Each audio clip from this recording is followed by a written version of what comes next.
हमारा जो नया जो चैप्टर हम पढ़ने वाले हैं वो है रेस्पिरेशन इन प्लांट्स, पौधों के अंदर श्वसन।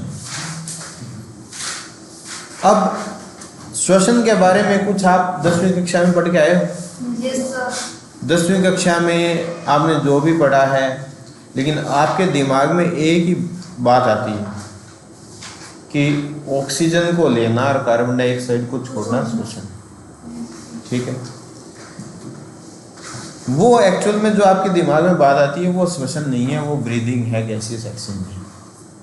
श्वसन को अगर हम परिभाषित करना चाहें खास तौर से इस स्तर पे जिसमें आप पढ़ रहे हैं, तो उसमें हम मतलब ये समझेंगे श्वसन से हमें मिलता क्या है। पहले बात तो ये बताओ, क्या मिलती है? चलो, किस जगह पे होता है श्वसन? कोशिका में जो होता है।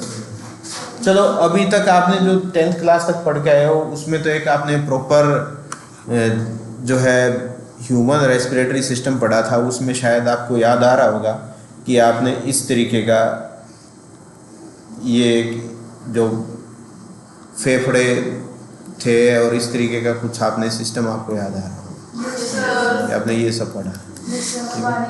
आपके दिमाग में यही चीज़ आती है कि भाई श्वसन है तो इसका मतलब ये सब चीज़ें, लेकिन ये तो सिर्फ एक ऐसा अपरेटस है जिससे हम ऑक्सीजन अंदर लेते हैं और कार्बन डाइऑक्साइड छोड़ते हैं। लेकिन जब ये ब्लड में जाती है ऑक्सीजन और ब्लड में जाकर के प्रत्येक कोशिका में जाती है, और कोशिका में अगर आप बात करो कि श्वसन कहाँ होता है, तब आप बताओ कहाँ होता है? कोशिका में आपने, अगर आपको 9वीं कक्षा का याद आ रहा होगा कुछ थोड़ा बहुत, हाँ, माइटोकॉन्ड्रिया। माइटोकॉन्ड्रिया को क्या कहते हैं? कोशिका का कौन सा? बिजली घर, शक्ति ग्रह कहते हैं। ये इस तरीके से माइटोकॉन्ड्रिया आपको याद आ रहा है। ठीक है, माइटोकॉन्ड्रिया को पावर हाउस ऑफ सेल ये बोलते हैं। ठीक है, और अगर अब हम श्वसन को पढ़ें, उसकी परिभाषा दें, तो अब पावर हाउस क्यों कहते हैं? क्योंकि हमारे पास फूड है, भोजन जो कार्बोहाइड्रेट है, प्रोटीन है या फैट के रूप में हमारी कोशिकाओं तक पहुंचा हुआ है। ठीक है, फूड को हम कुछ अन्य जो स्मॉल मॉलिक्यूल्स हैं उसके अंदर तोड़ देते हैं। ठीक है, अगर आप देखो तो मान लीजिए कार्बोहाइड्रेट गया तो कार्बोहाइड्रेट से ग्लूकोज में टूटा, और ग्लूकोज से फिर आगे चलते चलते वो जैसे 3 कार्बन वाले मॉलिक्यूल्स में टूट जाता है, फिर आगे और भी होता है। तो इन सभी प्रक्रियाओं में जो ऊर्जा निकलती है उस ऊर्जा को किस रूप में हम ले लेते हैं? एटीपी को। और ये सारा का सारा काम, लगभग जो मुख्य काम होता है वो कहाँ होता है? माइटोकॉन्ड्रिया। इसलिए इसको हम power house of the cell बोलते हैं। बेसिकली ये एटीपी निकालने के लिए, ऊर्जा निकालने के लिए आपको क्या जरूरत पड़ती है? यहाँ पर ऑक्सीजन की ज़रूरत भी पड़ती है। तो आप कह सकते हो, अगर हम बात करें श्वसन की केवल कोशिका के स्तर पर, तो आप कह सकते हो कि कोशिकीय स्तर पर भोजन के अणुओं के ऑक्सीकरण के द्वारा ऊर्जा प्राप्त करने की क्रिया जो क्या कहलाती है? श्वसन कहलाती है। अब एक चीज़ और भी बताता हूँ आपको। हम लोग लकड़ी जलाते हैं, उससे पानी भी गर्म करते हैं, भोजन भी बनाते हैं, ऊर्जा तो उससे भी प्राप्त होती है। और लकड़ी में मुख्यतः क्या होता है? सेलुलोज, और सेलुलोज में क्या होता है? ग्लूकोज। ऊर्जा तो वहाँ भी प्राप्त होती है। लगभग श्वसन और वो जो दहन है वो एक जैसी प्रक्रिया है, लेकिन अंतर क्या है कि ये एंजाइम्स के थ्रू कंट्रोल होती है। ठीक है, वो जो है उसको हम अन्य फिजिकल मेथड से कंट्रोल करते हैं, आग को बुझाते हैं, जलाते हैं, लेकिन ये एंजाइम्स के थ्रू कंट्रोल होती है। ठीक है, तो एनर्जी जितनी ज़रूरत है उतना ही फूड सेल्स जो है वो इस्तेमाल करते हैं। तो अब हम अगर हम परिभाषा बनाना चाहें श्वसन की कि श्वसन क्या होता है, तो आप कह सकते हैं कि कोशिकीय स्तर पर खाद्य अणुओं के ऑक्सीकरण के द्वारा ऊर्जा का निकलना ही क्या कहलाता है, श्वसन कहलाता है। अगर आप इसे इंग्लिश में लिखना चाहें तो यू कैन से दैट कि production of energy at cellular level by the oxidation of food stuffs is known as respiration and whole process is controlled by various enzymes. ठीक है, तो आप ऐसा कह सकते हैं। तो श्वसन की परिभाषा आपको समझ में। अब अगर हम पेड़ पौधों की बात करें तो उनमें कोई फेफड़े तो होते नहीं हैं, फिर उनमें कार्बन डाइऑक्साइड और ऑक्सीजन का आदान प्रदान एक्सचेंज कैसे होगा? क्या ये बात आपके दिमाग में आई है? आपने पीछे जो पढ़ा था फोटोसिंथेसिस, फोटोसिंथेसिस के अंदर भी आपने पढ़ा है स्टोमेटा के बारे में। स्टोमेटा जानते हो? आपने क्या देखे भी हैं स्टोमेटा? आप ये अगर आप कोशिका, आप जो कोई भी पत्ती लेंगे और पत्ती की अगर आप उसकी झिल्ली को स्टडी करेंगे तो आपको स्टोमेटा जरूर दिखेंगे। स्टोमेटा इस प्रकार से दिखते हैं। यहाँ पर क्या होते हैं, ये गार्ड सेल हैं और गार्ड सेल के अंदर ये जो मैंने रेड कलर से बनाया है ये क्या है, न्यूक्लियस है। ठीक है, न्यूक्लियस के अलावा जो स्टोमेटा में जो कुछ आपको दिखेगा वो आपको क्लोरोप्लास्ट भी दिखेंगे। अभी जब नेक्स्ट आपकी प्रैक्टिकल क्लास आएगी तब आप मुझे बता देना, तो आपको मैं स्टोमेटा क्लियरली दिखा दूँगा। तब तक क्या है कि कुछ माइक्रोस्कोप के कुछ ऑपरेटर्स ऐसे मंगाए हुए, अटैचमेंट्स मंगाए हुए हैं, शायद वो भी हमें मिल जाएंगे तो हम उसे और भी ज़्यादा स्पष्ट देख सकेंगे। अगर स्टोमेटा की बात करें तो ये जो कोशिकाएं हैं, इन कोशिकाओं को आप क्या कहेंगे, गार्ड सेल, गार्ड सेल्स। ठीक है, और ये बीच में है, ये क्या है, पोर है। पोर का मतलब छिद्र है। ये जो रेड कलर से आपको दिखाई दे रहा है ये न्यूक्लियस है, और ये जो ग्रीन कलर से दिखाई दे रहा है ये क्या है, क्लोरोप्लास्ट। क्लोरोप्लास्ट की डिटेल स्ट्रक्चर आप पहले देख चुके हो। अब इन सब चीज़ों के प्रेजेंस, अब स्टोमेटा खुलते और बंद कैसे होते हैं, इसके आसपास दूसरी कोशिकाएं भी होती हैं। जो गार्ड सेल्स हैं उनके आसपास इस तरीके से दूसरी कोशिकाएं भी हैं। इन कोशिकाओं को सब्सिडरी सेल्स बोलते हैं, सब्सिडरी सेल्स। ठीक है, सहाय कोशिकाएं अगर हिंदी में बोले तो इस तरीके से स्टोमेटा जो अपरेटस है वो पत्तियों के अंदर पाया जाता है, यंग स्टेम पे भी होता है। अब इसका खुलना जो बंद होना, अगर ये सेल्स फूल जाती हैं, फूलेगी कैसे, जैसे मान लीजिए गुब्बारे हैं, गुब्बारे में हवा भरोगे या पानी भरोगे तो ही फूलेगा, उसे निकाल दोगे तो पिचक जाएगा। ठीक इसी तरीके की स्थिति इन गार्ड सेल्स के साथ है। अगर ये दोनों गार्ड सेल्स फूल जाती हैं तो स्टोमेटा खुल जाते हैं, दोनों गार्ड सेल्स पिचक जाती हैं तो स्टोमेटा बंद हो जाते हैं। अब फूलना और पिचकना जो कंट्रोल होता है वो एक अलग प्रोसेस है, आपको किसी अन्य क्लास में बताएंगे। यहाँ से कुछ आयंस का आदान प्रदान होता है। जब अंदर आयन की मात्रा बढ़ जाती है, मान लीजिए सोडियम या पोटेशियम आयंस की मात्रा बढ़ जाती है, तो फिर बाहरी कोशिकाओं से जो वाटर है वो इनफ्लो होता है, अंदर होता है। जब पानी अंदर आ जाता है तो ये कोशिकाएं फूल जाती हैं और स्टोमेटा खुल जाते हैं। जब स्टोमेटा खुल जाते हैं तो फिर इनसे गैस का एक्सचेंज होता है। अब आपको याद होगा लीफ के अंदर ये जो है ये अपर एपिडर्मिस थी, और ये कुछ पेलिसेड टिश्यू थे। पेलिसेड टिश्यू के बाद ये कुछ मीजोफिल था। ठीक है, और मीजोफिल टिश्यू के बाद अगर आप याद करो तो यहाँ पर लोअर एपिडर्मिस थी, लोअर एपिडर्मिस के बाद यहाँ पर ये स्टोमेटा थे, और इस तरीके से। तो ये जो कैविटी है यहाँ पर आपको दिख रहा होगा, मैं आपको बताऊँ, अगर थोड़ा सा इसको करें, ये यहाँ पर ये आपको दिख रही ना कैविटी, यहाँ पर क्या है, गैसों का आदान प्रदान होता है। अब ये बाकी प्लांट्स के अंदर जो है वो जो गैसियस एक्सचेंज होता है वो क्या होता है, जो विसरण बोलते हैं, डिफ्यूजन बोलते हैं, उससे ज़्यादा मात्रा में होता है।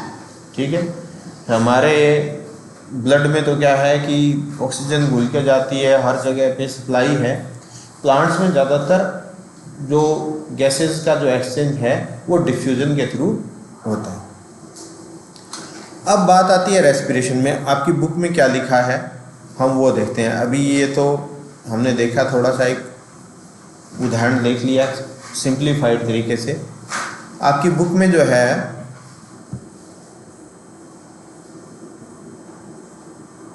ये देखिए, कुछ ये चीज़ें दी हुई हैं। डू प्लांट्स ब्रीथ, क्या पौधे भी गैसों का आदान प्रदान करते हैं? फिर आगे है ग्लाइकोलिसिस है, फर्मेंटेशन है, एरोबिक रेस्पिरेशन है, रेस्पिरेटरी बैलेंस शीट है, एम्फीबोलिक पाथवे और रेस्पिरेटरी कोशेंट। इसमें क्या है, क्योंकि हम बात कर रहे थे श्वसन होगा तो उसमें सबसे पहले आपको क्या चाहिए? भोजन चाहिए, फूड चाहिए, ठीक है। और फूड जो है वो या तो फैट के रूप में होगा या ग्लूकोज के रूप में होगा, कुछ इन रूपों में होगा। पौधों में जो फोटोसिंथेसिस होती है उससे क्या बना था बताओ मुझे? ग्लूकोज ही बना था ना।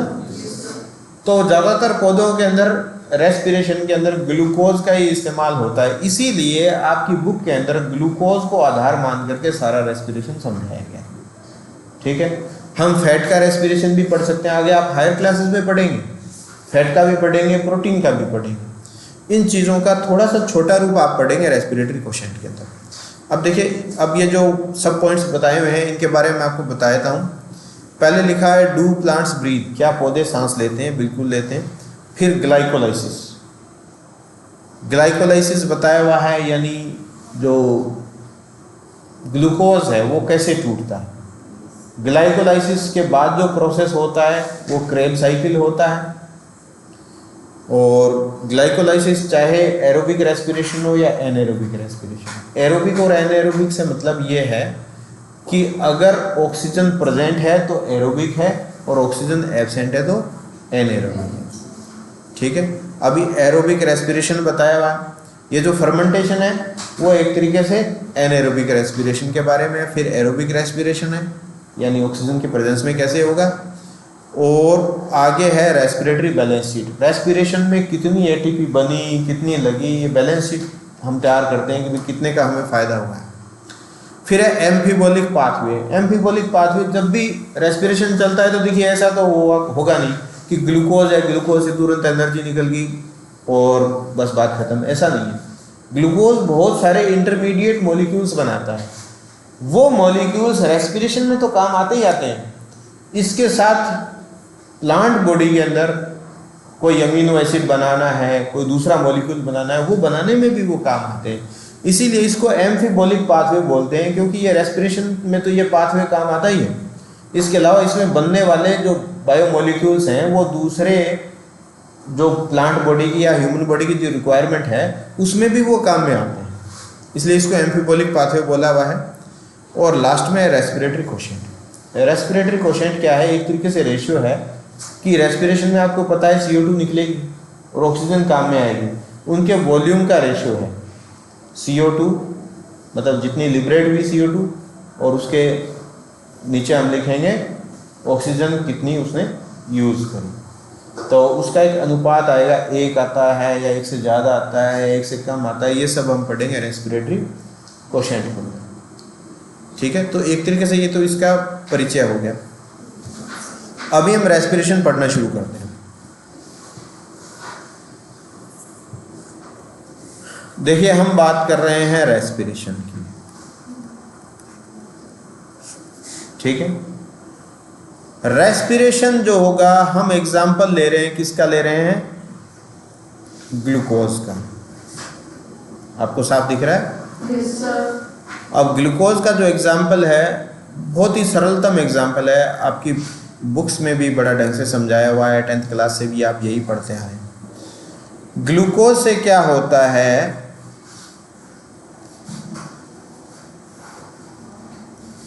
पायरुविक एसिड बनता है, ठीक है। अब पायरुविक एसिड बनता है, ये जो क्रिया है ग्लूकोज से पायरुविक एसिड बनने तक की, ये क्रिया क्या कहलाती है? ग्लाइकोलाइसिस, ठीक है, ये ग्लाइकोलाइसिस है।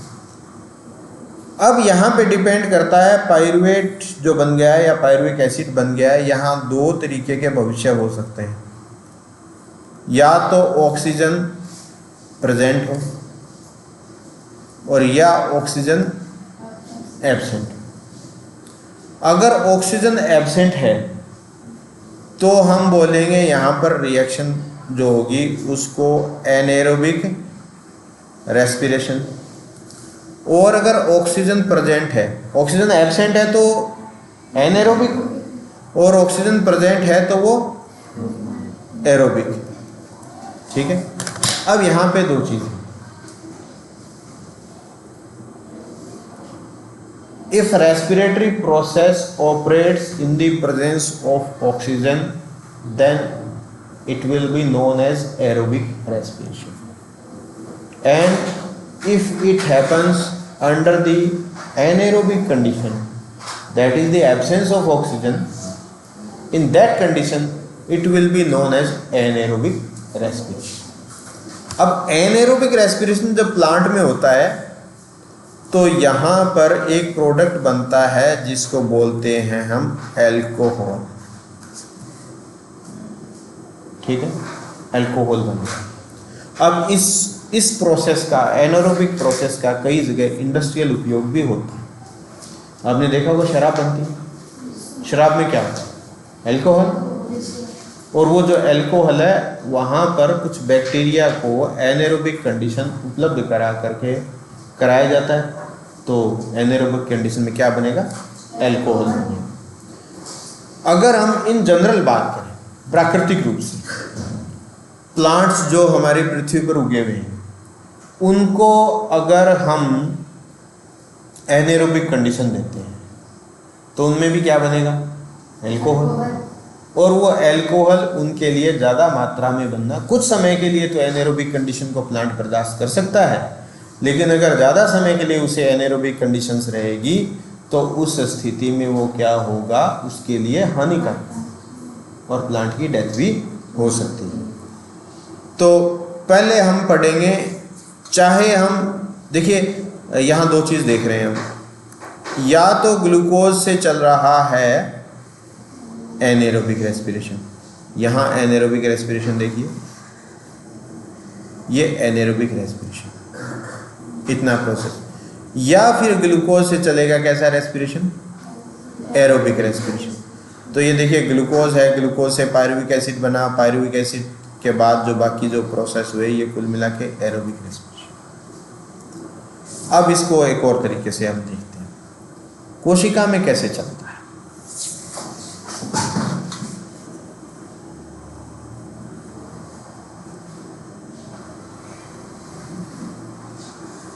ये क्या है, कोशिका है, ठीक है। कोशिका के अंदर क्या है, ग्लूकोज है, ग्लूकोज से ग्लाइकोलाइसिस होगा और वो पायरुवेट बनेगा, ये न्यूक्लियस है, ठीक है। अगर एरोबिक कंडीशन है और वो अल्कोहल बनाया उसने, ये प्रक्रिया कहाँ चल रही है, ये कौन सा भाग है कोशिका का, साइटोप्लाज्म में, साइटोप्लाज्म, ठीक है। और अगर ऑक्सीजन प्रेजेंट है तो ये कहाँ चला जाएगा, ये चला जाएगा पायरुवेट माइटोकॉन्ड्रिया के अंदर। बाकी प्रोसेस कहाँ होगा, माइटोकॉन्ड्रिया के अंदर, माइटोकॉन्ड्रिया के अंदर होगा आगे का प्रोसेस, पायरुवेट प्रोसेस, ठीक है। तो अगर एनारोबिक रेस्पिरेशन हो रहा है तो वो केवल साइटोप्लाज्म में ही निपट जाएगा, लेकिन अगर एरोबिक रेस्पिरेशन हो रहा है तो pyruvate will move towards the mitochondria और माइटोकॉन्ड्रिया में आगे का प्रोसेस होगा, ठीक है। आज के लिए हम इतना ही पढ़ेंगे, बाकी नेक्स्ट क्लास में देखेंगे।